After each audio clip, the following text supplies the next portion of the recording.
It's March, which means it's my favorite time of year. It's time for the men's basketball tournament, also known as March Madness. I love March Madness. I have so much fun with it every single year. Have I ever gotten anywhere close to even a perfect bracket through the first weekend? Absolutely not. Take what you will from this information. I've done more research this year. I've watched a lot of basketball games. I've been to a lot of basketball stadiums. And I actually have some notes about the certain teams here that I'm going to be going through as we fill out my bracket here today. If you're unfamiliar with how March Madness works, basically it's a 68-team tournament. There are 4 games that happen first. They're called the first 4. They don't really count for your bracket. That's why you'll see something like where it says ALST/SFPA. This is one of those first 4 games. They don't really count. If you're choosing Alabama State or San Francisco PA to beat Auburn, you're kind of throwing. So sometimes there's a definitive outcome to these games, right? We're gonna get Auburn's gonna win this first game. I can tell you this right now. We're gonna go through, we're gonna fill this out. This is actually a group that I'm in for fans of Michigan State on social media. So this is a group, there's 64 people in here. I think we're just going to go through and we're going to do this. We're going to have fun. So, Auburn is up first. Auburn is playing the winner of Alabama State or St. Francis, PA. Now, Auburn is a team that won the SEC in the regular season. They didn't win the championship game. Last year, they lost to Yale in the first round. They were a 4 seed, lost to Yale as a 13 seed. They were the number 1 team in the country for a bunch of weeks this year. I don't exactly know how many, but senior Johnny Broome is offensively the best player in the country in most metrics. Now this is a team that does sometimes struggle a little bit with teams that are on their level. But they play a very fast game. They play a very efficient offense and a very good, very awesome, great defense. However, they're going to be playing the winner of St. Francis University in Loretto, Pennsylvania, who's making their first appearance in the tournament since 1990-1991. They made the tournament with a losing record. They also might be the worst statistical team to ever make it. They are ranked 304th out of 364 offensively, 276 defensively. Their relative rating is a negative 10.7. They're ranked they're the 300th team in the country. However, they went on a little tear. They went 16-7, 8-8 in the NEC, which is a pretty bad conference. They won the NEC championship by some miracle. They upset Central Connecticut, who was a much better team than them. They won that game. I think it was 48-46. So they are, I think, officially the worst team to ever make March Madness.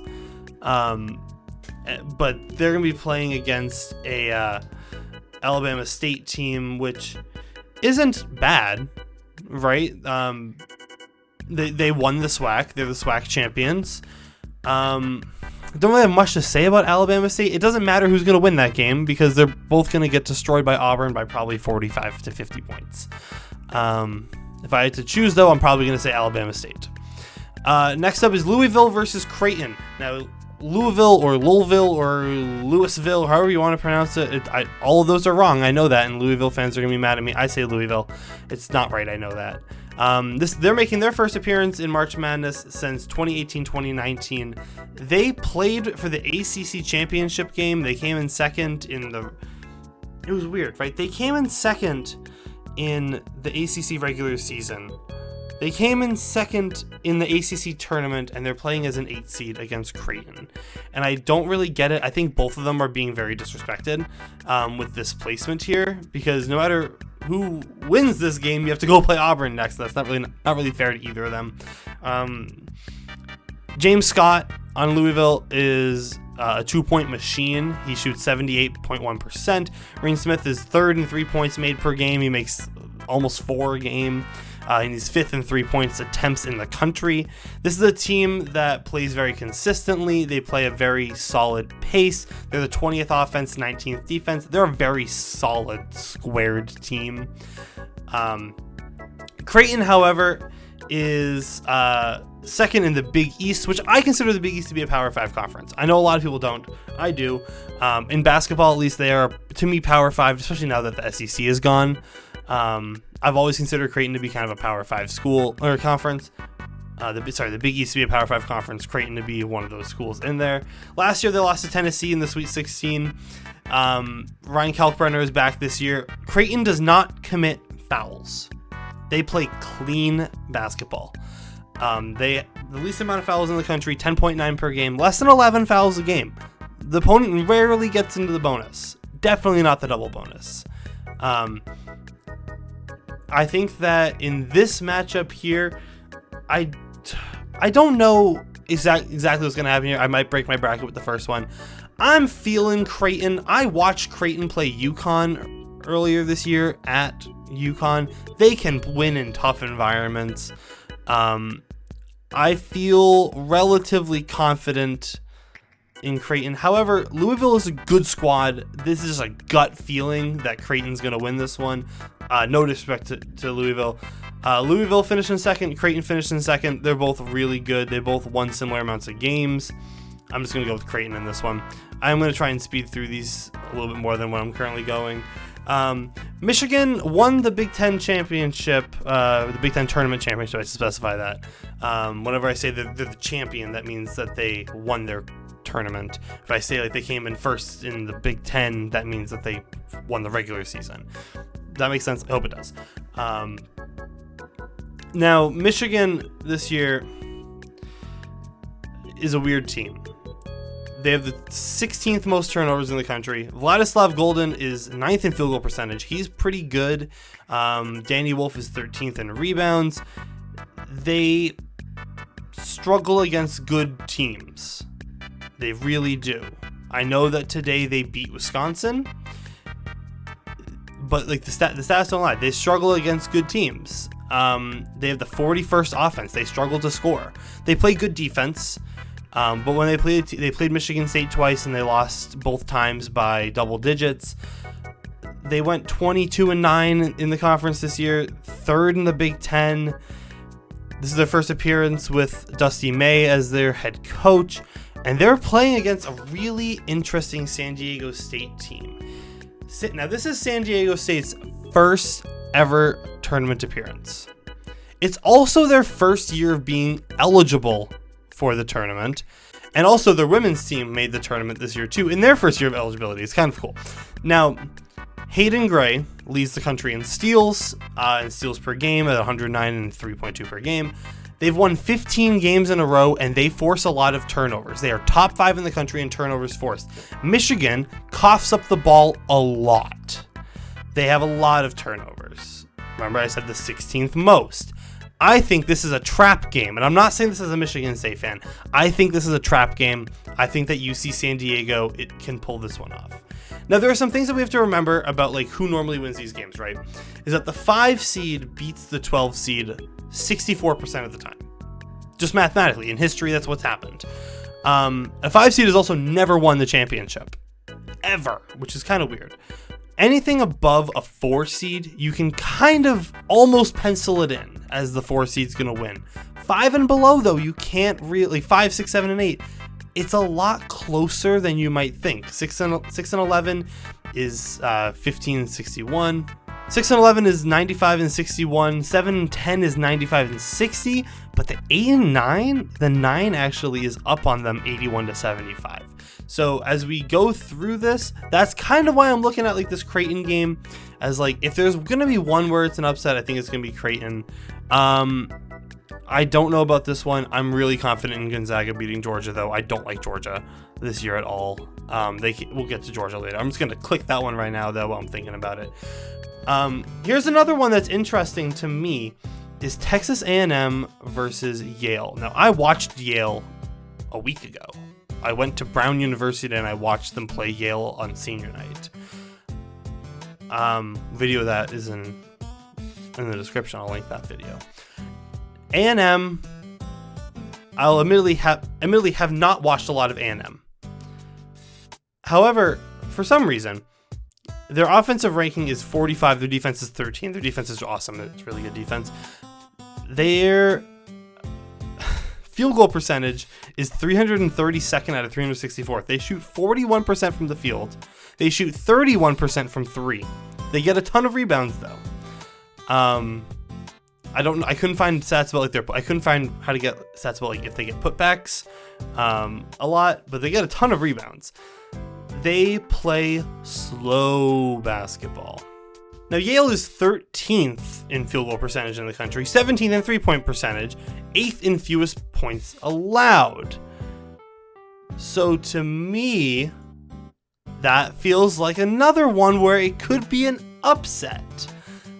Now, again, none of this is at any point what's actually going to happen. This is not at all what's going to happen. Third amongst tournament teams, fewest points allowed. Yale plays better against good opponents. Texas A&M is kind of consistent, and Yale's kind of comfortable playing whatever pace. So I think this might be a trap. I think Yale might be able to pull off the win, and I'm not gonna confidently say that Yale will win this one. But if I had to make a bold prediction, it's gonna be that round of 32 UC San Diego Yale game. That's my boldest prediction I'm gonna make this entire video. Now, Ole Miss is up next. Ole Miss commits the third least amount of turnovers in the game, 8.91. They play slow. They play better against good opponents. They play weak. Less good against teams that are as bad or that are worse than them. They're playing either San Diego State, who had the third fewest points allowed in the country, fewest amongst tournament teams. They block 18%, almost 19 of 2-pointers that your opponents takes, which is first in the country. And they're playing North Carolina, who was 1-12 in games against net top 25 opponents. Top 15 in points scored and opponents scored. North Carolina scores the ball. They also let the other team score the ball a lot. Against San Diego State, it feels like a game where San Diego State's kind of going to just walk in and take care of business. I don't really trust UNC, my God, to take care of business in that game. So I'm going to go with San Diego State's going to win that. But then when it comes down to San Diego State versus Ole Miss, I think I am just going to go with Ole Miss. I feel like teams that play a first 4 game, I couldn't find a stat about this, I feel like they lose a lot in the second round. I know last year, I think it was Colorado ended up going to the round of 32 after beating Virginia in the first round, I think is who it was. Iowa State versus Lipscomb. I'm not even going to think about this one, really. Iowa State is another level of team. Lipscomb beats up on bad teams and struggles against good teams, and Iowa State actually is interesting. Iowa State kind of struggles against bad teams. They play down to them a little bit. However, Iowa State is just on another level. They're way better than Lipscomb. They get a ton of steals. They have Joshua Jefferson is top 15 in most defensive stats and metrics. They played a really hard schedule this year and still came out 5th in Big 12 technically, but 23-8, 13-7 in conference. I'm going to go with Iowa State. Marquette is interesting to me because last year they were a 2 seed, I believe. I think they were a 2 seed. Yeah, last year they were a 2 seed and they lost to NC State in the Sweet 16. This year, they have committed the 7th least turnovers in the country and have produced the 20th most steals. They've committed 306 turnovers to 298 steals. So they're almost 500 on their turnover ratio. It's almost a wash. They came in 4th in the Big East. New Mexico plays to the level of their opponent. They play up against good teams and down against bad teams. New Mexico is 21st in rebounds, 28th in steals, and 16th in blocks. Now, being 28th in steals versus the 7th least turnovers in the country, Marquette's not going to let you pick their pocket. I'm going to go with Marquette. This is such a fun matchup for me right here. Michigan State versus Bryant. Because Michigan State's my team. They're my team. And I watched Bryant play at Bryant this year. So I know this Bryant team. I saw them play. Earl Timberlake is really good. And Rafael Pinzon as well for Bryant, I believe, is the other guy that they have. They're a good squad. They won the America East, which is not a good conference. That's like UMass Lowell and Maine and Vermont.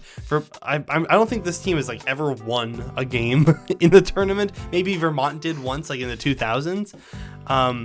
But Bryant is third in blocks per game in the country, 16th and third amongst tournament teams, 13th in block percentage, 10th amongst tournament teams, and 12th in total points scored this year. Michigan State is interesting though. Michigan State is gonna motorboat every team. Like your Michigan State's goal is just to outscore you. They have to. They play really good defense. They're the number 5 defense in the country.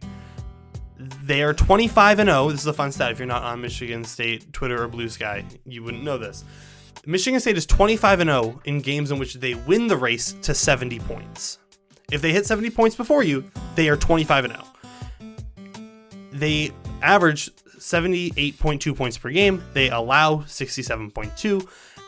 They have 31.4 bench points per game, 7th in the country. The way Michigan State beats you is they run you ragged.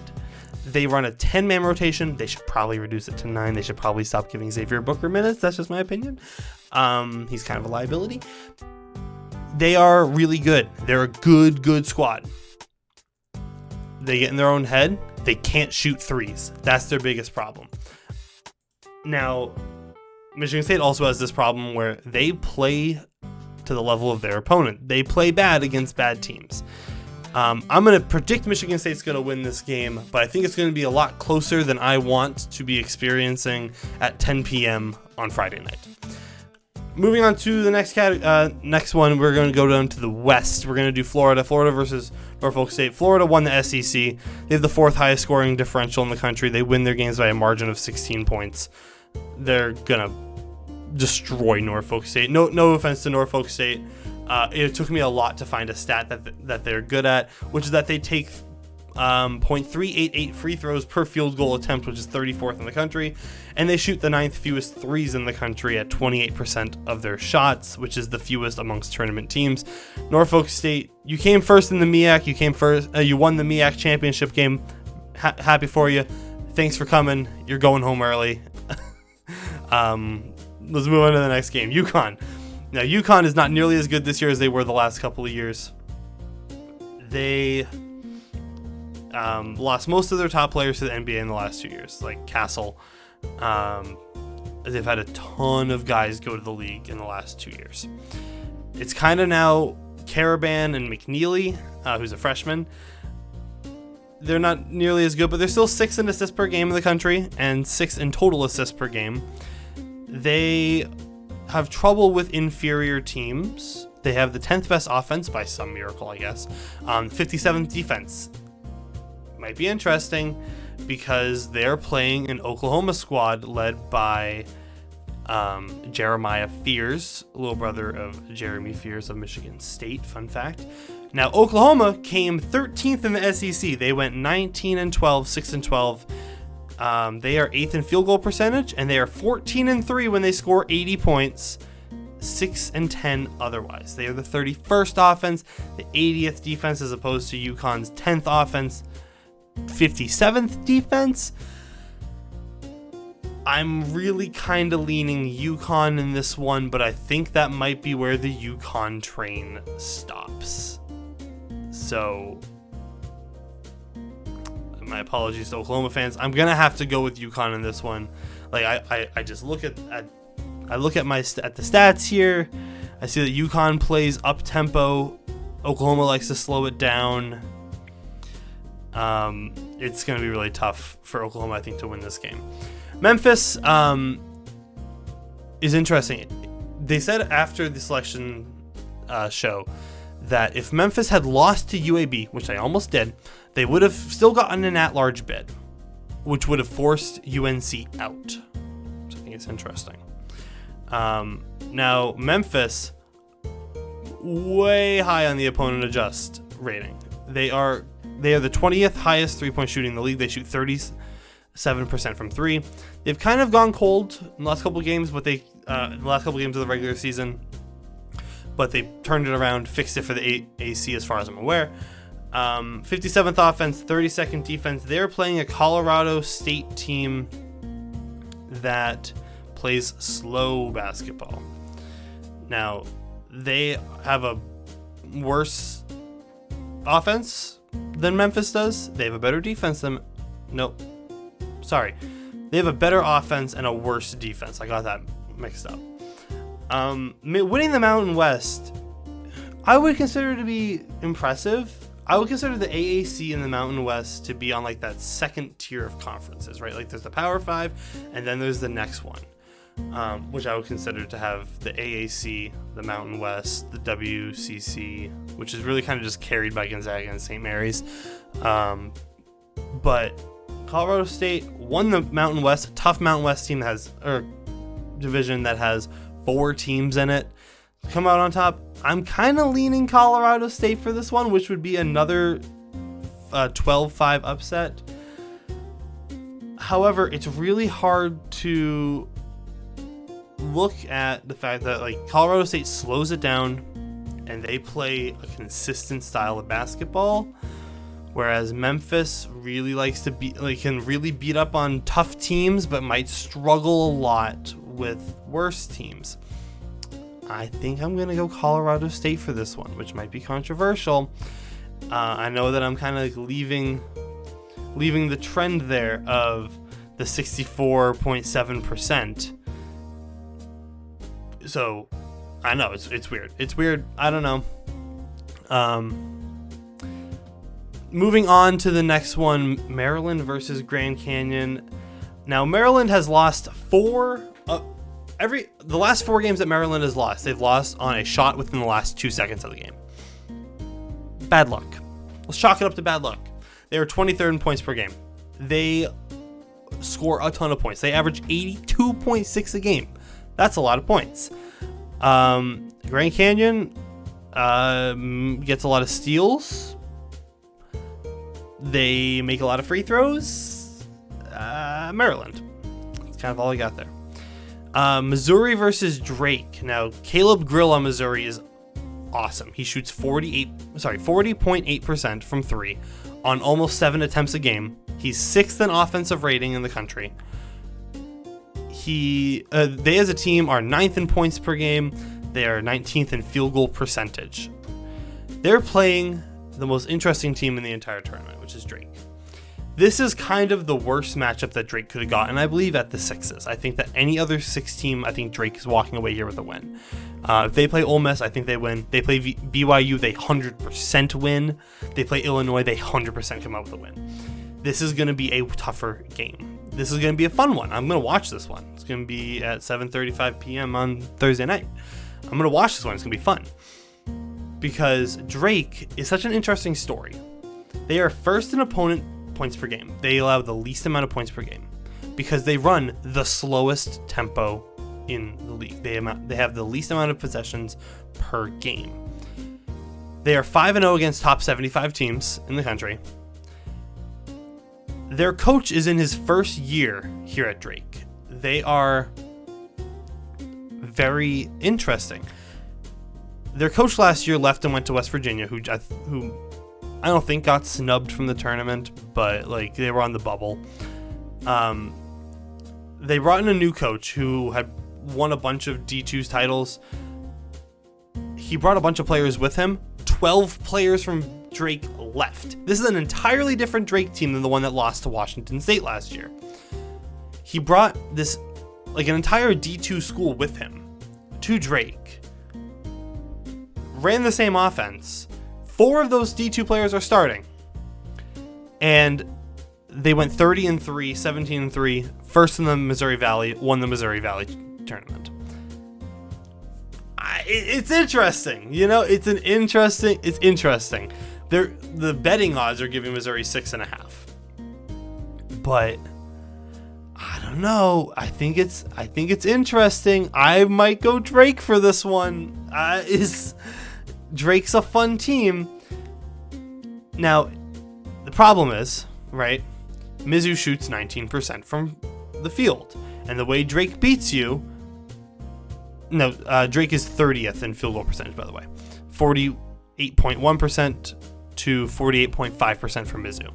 They're interesting because Missouri is going to have to make their shots. They're both going to have to make their shots. But Drake plays really well against really strong teams, and they play so slow when they get to dictate the speed. They're the 70th offense, 36th defense versus the 6th offense, 87th defense. So, like, the stats, you might look at that and go, yeah, well, Missouri's going to win, obviously. And Missouri might. I'm not saying Missouri won't. I think it's actually incredibly likely that Missouri will, because they do average 84%, or 84 points per game. So I am going to pick Missouri. I just kind of talked myself into taking Missouri there. But Drake is fun. They're a fun team. If Drake wins this game and they bust my bracket, I don't think I have Missouri going very far. If Drake wins this game and they bust my bracket and they somehow get to like the Sweet 16, absolutely. All the power to you. Go for it. Absolutely. Texas Tech, Chance McMillan is one of the best offensive players in the country. He leads all tournament players in offensive rating with 138.7, which is your efficiency on offense. They play a tough schedule, which is they came in 7th in SRS, simple rating system. It's a point differential in strength of schedule plus minus. It's a complicated stat that Evan Mia uses and KenPom uses. Texas Tech is a good squad. They're playing UNC Wilmington, who barely beat Delaware. Delaware was a 12 seed. UNC Wilmington barely beat them. Delaware had them on the ropes the entire game. Moving on, Kansas. I don't like Kansas, and I also don't like Arkansas. I don't like either of these teams. I think they're both mid and bad. Kansas, 4th in assists, 22nd in blocks. They finished 6th in the Big 12 this year at 20 and 11, 11 and 9. Arkansas is their first year with John Calipari, 5th most blocks per game this year. They get a lot of blocks. Hunter Dickinson for Kansas is, I don't want to call Hunter Dickinson a good player. I really don't want to call him a good player, so I'm not going to. I really don't like him. Arkansas, though, is their first appearance since 2016-2017. Calipari's known for kind of flaking, especially of recently. He won a championship back in 2012 with Kentucky, but ever since then, Calipari's kind of known for flaking when it comes to the tournament, so I'm going to go with Kansas. St. John's is the weirdest team of all time. If you don't know anything about St. John's statistically, they are the weirdest team you will ever see play basketball. They are 6th in rebounds, 30th in assists, 10th in blocks. They win randomly. They're the 22nd worst three-point shooting in the country. There was one game where they shot 1 for 21 from 3 against Butler. They won that game by 8 points. I don't know what to tell you. The Johnnies are weird. They're playing against an Omaha team that is making their first appearance in the tournament. Welcome to the show, Omaha. You now officially have that mark on your basketball reference page. They started the season 4-9. They finished 18-3. That's pretty good. You're playing St. John's, so unfortunately, I don't think we're going to see a 2-15 upset in that game. I think St. John's is just going to outscore them. I think John's will figure it out. Moving on to the East region in the top right, Duke versus the winner of American or Mount St. Mary's. American might be one of the worst teams I've ever seen make the tournament. They won the Patriot League in the regular season and the tournament. They're bad. They have the 11th lowest blocks per game, which is second to last amongst the tournament teams, only behind Purdue, at 1.85 blocks per game. They do not get stops. 12th lowest rebounds per game, 30.3, last amongst tournament teams. They run the 16th slowest pace. So not only are they getting stops on one end, they're playing so slow that they're not like generating possessions. They're playing Mount St. Mary's, who gets a lot of assists, but they have the fourth worst turnover rate in basketball. They turn over the ball 1 in every 5 possessions. That's really bad. They're playing Duke, who they're saying Cooper Flagg will be back. I'm hoping he'll be back because he's good. I don't like Duke, but he's good, and I'm hoping for their sake that he'll be back. I'm not hoping for my sake he'll be back. Hoping for his sake and Duke's sake and Duke fans' sake that he'll be back. Duke's winning this game by 60. They don't even need Cooper Flagg for they could bench him for the first one. Just be like, sit there, rest your ankle for another day, and they could probably win this game by 60. No matter who they're playing, American or Mount St. Mary, they're gonna win. Mississippi State versus Baylor. Mississippi State's weird. Last year they lost to Michigan State as an 8. This year they're playing Baylor as an 8. They get a ton of rebounds and steals. They are 30th in rebounds, 16th in steals. Cameron Matthews averages 2.5 steals a game and is 6th in total steals. They play bad against good teams, and they play slow. 33rd offense, 42nd defense. Baylor, though, is weird. Norshad Omier is 5th in total rebounds per game, offensive rebounds, and fouls. But they play good defense sometimes. They're 53rd in their defensive rank, actually 14th in offensive rank. They have a worse opponent just than Baylor does. And they play a faster pace than Mississippi State does. They play a slightly faster pace than Mississippi State does. I think that they're going to out-physical Mississippi State. I know very little about SEC basketball. I think that Baylor's going to out-muscle them. I think that Norshad Omier, I don't know because I couldn't find anything about Mississippi State's defense. I didn't see, like, are they good at this? Are they good at that? So I think that, like, on the boards, I think they're going to get beat. And what is a rebound is when the ball's up in the air and you jump up and you grab it and you bring it down. That's a rebound. And I think they're going to get more than the other guys. Shout out to you if you understood that reference. Oregon is playing Liberty. I'm going to pencil in Oregon for this game. Oregon is a good team. They are 17-0 in games which they score more than 78 points, which I know is a high number, but they are 7-9 otherwise. So 17 of their games, they got to 78 points, and they're almost a 500 team if they don't hit that number. I think they're just going to try and race Liberty to that number and just kind of expect that they're going to get there because they play good defense. They have a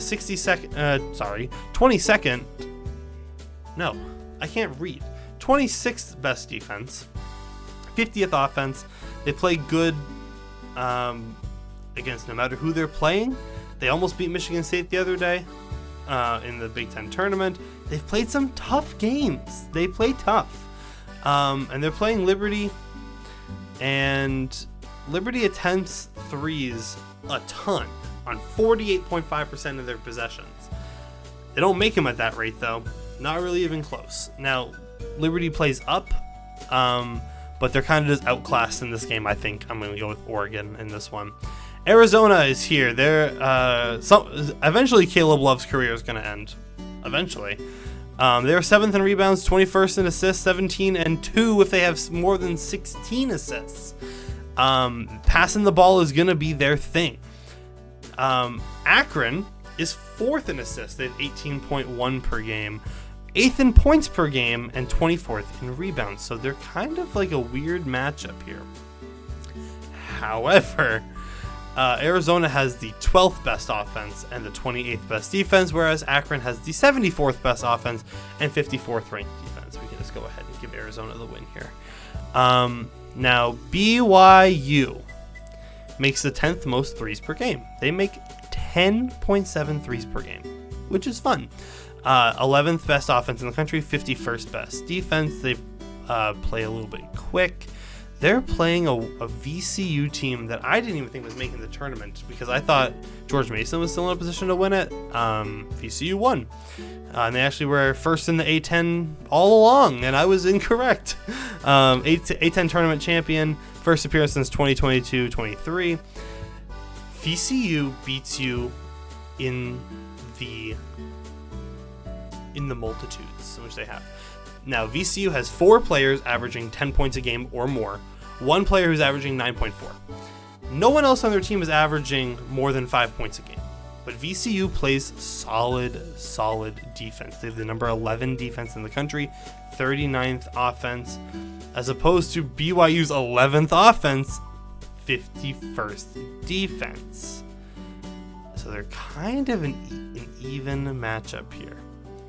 Now, who am I going to go with? I hate BYU's mascot. That's my next criteria when I look at that. No, I'm going to go with VCU. I think it's going to be a fun 16-1 upset game. I think if there's going to be one, it's going to be that one.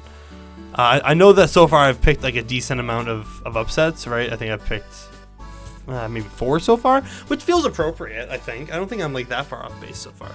Wisconsin. Wisconsin is first in free throws of all time. They're the best free throw shooting team of all time. They shot 82.6% this year, which as far as I'm aware, from what I could find online, on Basketball Reference and NCAA and whatnot, would mean that they are the best free throw shooting team of all time. They had a game in which they shot 41 for 47. John Tonye, I believe is how you pronounce his last name. Really good player. Couldn't get them versus Michigan today, but could get it done against Michigan State. Whatever, dude. Tanya's good. He's a good player. Wisconsin loses random games. When I was looking for stats for them, I couldn't find that's why they lose. Oh, that's why they lose. They shot 15 for 30 on threes against UCLA and lost that game by 2. They have the 21st offensive rating, though. They play up to the level of their opponent. They play to the level of their opponent a lot. They're playing a Montana team that is 10th in true shooting efficiency. They are efficient. They're the 5th best shooting efficiency in the tournament, but they're the 24th lowest offensive rebound percentage.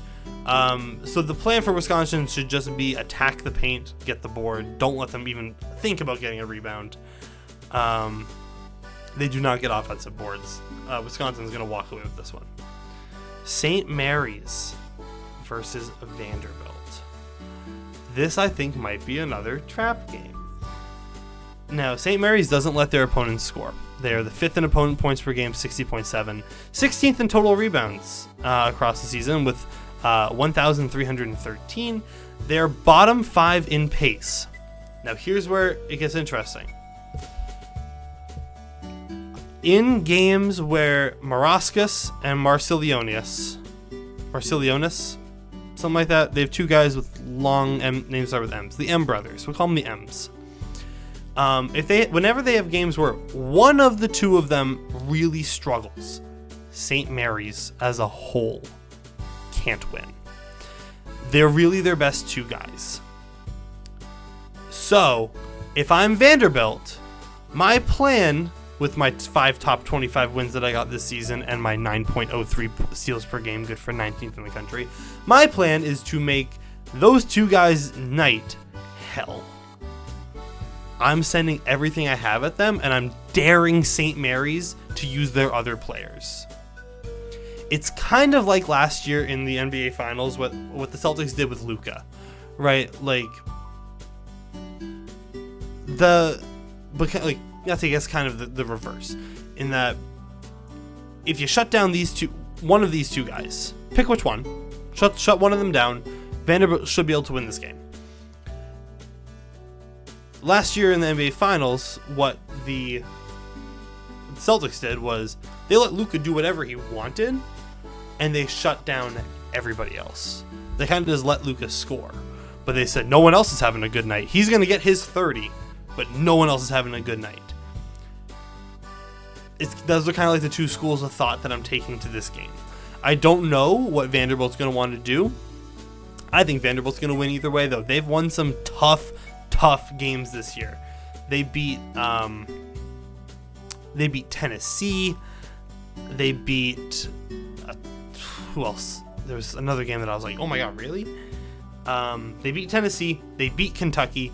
They beat Texas. They beat Ole Miss. They beat A&M. They beat Missouri. 5 top 25 wins. And they lost to Arkansas and Georgia and Texas again. It's fine.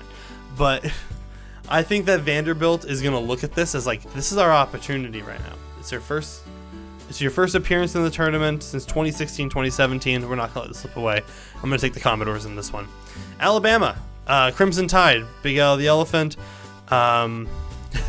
is coming to town. Now, do we really have to talk about this one? Robert Morris is going to really struggle in this game. It's their first appearance in a decade. Alabama is just them, quite simply. They have played the hardest schedule in the country and still have the 6th highest net rating, and they have the most rebounds in the country. They're physical, they're big, they're efficient. Mark Sears is great. I'm going to take Alabama moving on. Let's kind of fly through this last section because this video has already been too long. Houston versus SIUE, gonna take SIUE. I'm just kidding, I'm taking Houston. Gonzaga versus Georgia, I already said I'm taking Gonzaga. I don't like Georgia this year. Clemson versus McNeese. Last year I took McNeese and they burned me. Clemson I think is sneaky. I think Clemson's gonna take this one. Purdue versus High Point. I think this one might be a trap game. Just saying. I really like High Point this year. However, whenever I choose Purdue to win, they lose. Whenever I choose a team to beat Purdue, they win. So I'm going to take Purdue. Illinois versus either Texas or Xavier. Texas doesn't turn the ball over like at all. Trey Johnson is really good, scores a lot of points. Xavier gets a ton of assists. Illinois loses big games. I don't know. I think that this could be a game where it's tough, right? Because I think that it's one of the scenarios where if Texas wins, I think Texas is beating Illinois. If Xavier wins, Illinois is winning. Right? That's what I'm going to say. I'm going to go with that. Who I think is going to win between Xavier and Texas? Texas really struggles against worse teams. They don't play as good defense as Xavier does. They don't play as good offense as Xavier does. So I'm going to go Xavier, which means I'm going to choose Illinois. Kentucky versus Troy. I think Kentucky's not good. That's my honest take. I don't think Kentucky's very good. They're always frauds, right? But they score a ton of points. They get a ton of assists. I'll take them against Troy. I don't think they're going to get upset by a 14 seed 2 years in a row. They're on thin ice, though. UCLA versus Utah State. This is a weird game. UCLA doesn't really have a rhyme or reason for why they win, but UCLA plays defense and Utah State does not. Utah State is the 134th best defense to UCLA's 26th offense, and 23rd defense to Utah State's 17th offense, but it's going to become a situation where UCLA is just running away with the game. And Tennessee versus Wofford. Tennessee. Let's not even think about that one. All right, matchups going into the next round. I know this has been really long, so we're going to go rapid fire. Auburn versus Creighton. Auburn. UC San Diego versus Yale. I'm going to go with UC San Diego. I'm going to take them to the Sweet 16. It's going to be the latest the team's ever gone to the Sweet 16. Now, there are some things that I want to remember as I do these next couple of rounds, so I'm scrolling back through my notes to find it. Great. Tennessee's never made the Final Four. BYU's never made the Final Four. Those are some things to remember. Since 2000, a double-digit seed has made the Sweet 16 every year for the last 16 years. There's UC San Diego. We got them. Since 2002, every team that's won the tournament has been ranked top 21 in offense and 31 in defense, which means Alabama, Arizona, Auburn, Clemson, Duke, Florida, Houston, Illinois. Now, if I had to throw money on it right now, before we even get there, just looking at the path that they have to take,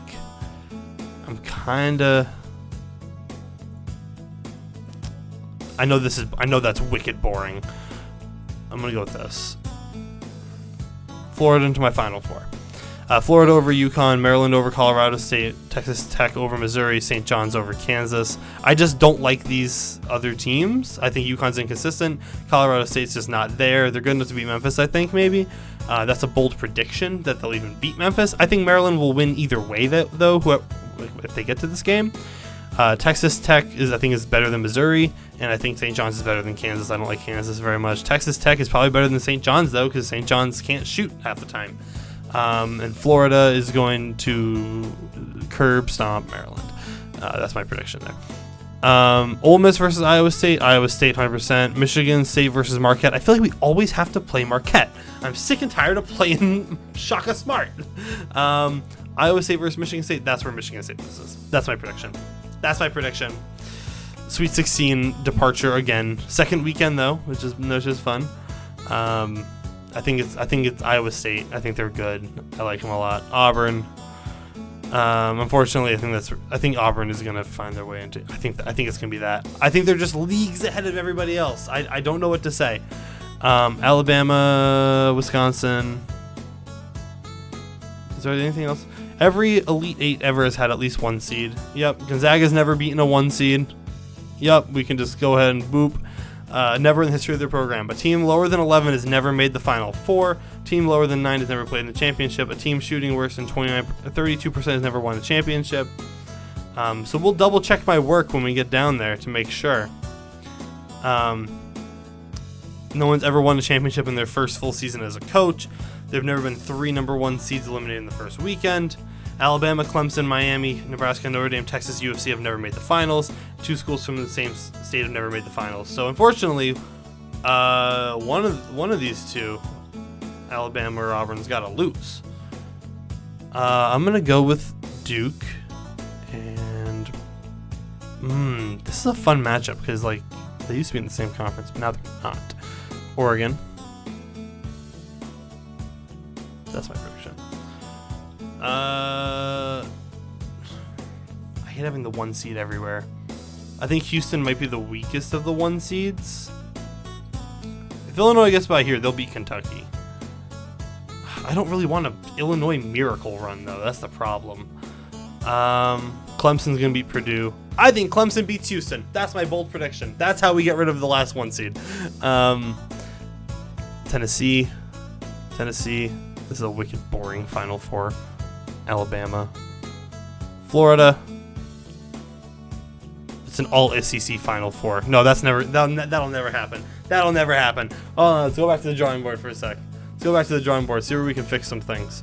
Iowa State. No, not Iowa State.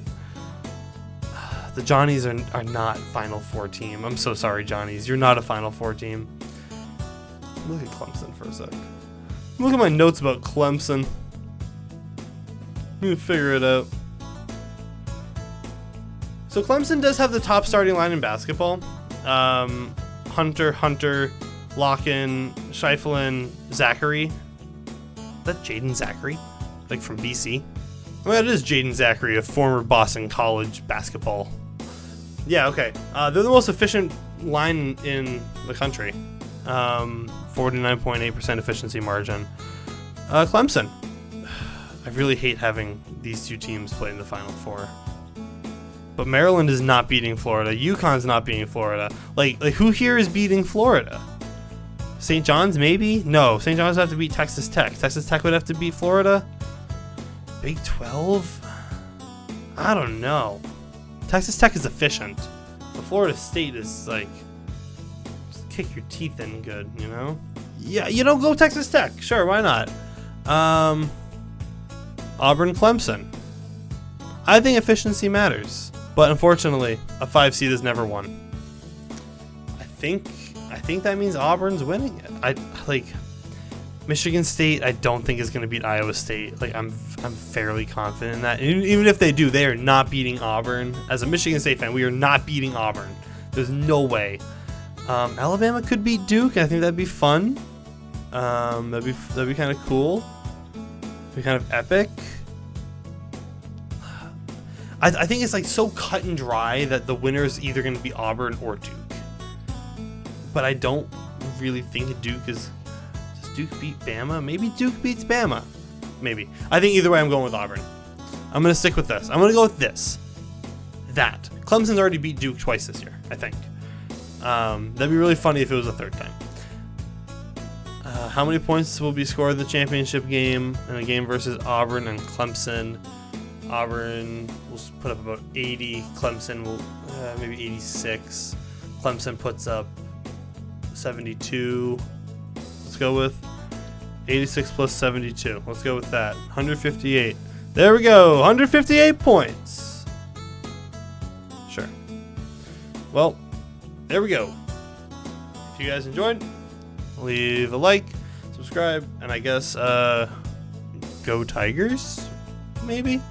Yeah. See you later. Bye-bye.